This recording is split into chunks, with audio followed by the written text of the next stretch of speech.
दोस्तों, आज हम माँ के चरित्र,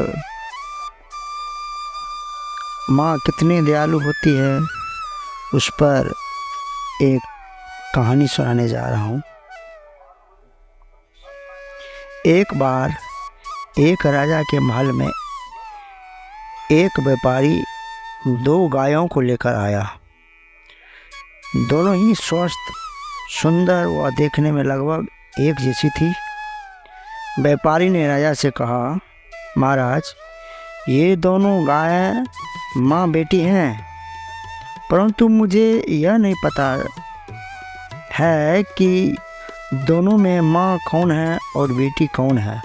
मैं इसलिए नहीं जान पाया क्योंकि दोनों में कोई विशेष अंतर नहीं है।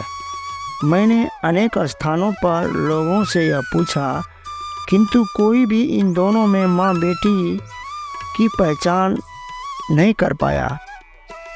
बाद में मुझसे किसी ने यह बताया है कि आपका बुजुर्ग मंत्री बेहद कुशाग्र बुद्धि का है और यहाँ पर मुझे अवश्य मेरे प्रश्न का उत्तर मिल जाएगा, इसलिए मैं यहाँ चला आया। कृपया मेरी समस्या का समाधान किया जाए। यह सुनकर सभी दरबारी मंत्री की ओर देखने लगे। मंत्री अपने स्थान से उठकर गायों की ओर गया।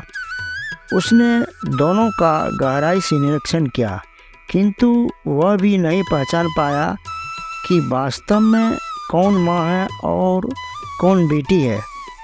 अब मंत्री बड़ी दुविधा में फंस गया। उसने राजा से माँ बेटी की पहचान करने के लिए 1 दिन की मोहलत मांगी। घर आने पर वह बेहद परेशान रहा। उसकी पत्नी इस बात को समझ गई। उसने जब मंत्री से परेशानी का कारण पूछा तो उसने सारी बातें बता दी। यह सुनकर उसकी बुद्धिमती पत्नी बोली, अरे बस इतनी सी बात, यह तो मैं भी बता सकती हूँ। अगले दिन मंत्री अपनी पत्नी को वहाँ अपने साथ लेकर गया जहाँ गाय बंधी थी। मंत्री की पत्नी ने दोनों गायों के आगे अच्छा भोजन रखा,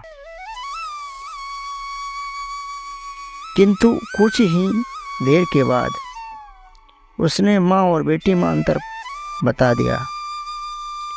लोग चकित रह गए। राजा ने पूछा कि उसने कैसे पहचाना कि कौन माँ और कौन बेटी है।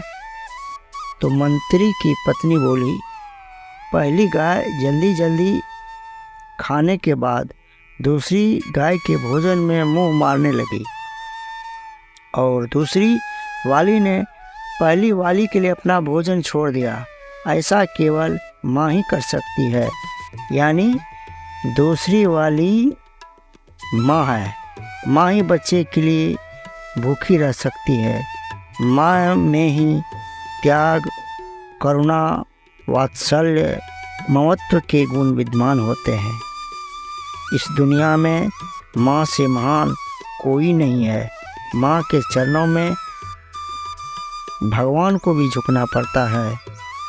माँ ममता का सागर नहीं बल्कि महासागर है। दोस्तों, ये माँ पे आधारित कहानी था। आप लोगों को कैसा लगा कमेंट में ज़रूर लिखें और हमारी चैनल को सब्सक्राइब करें। धन्यवाद।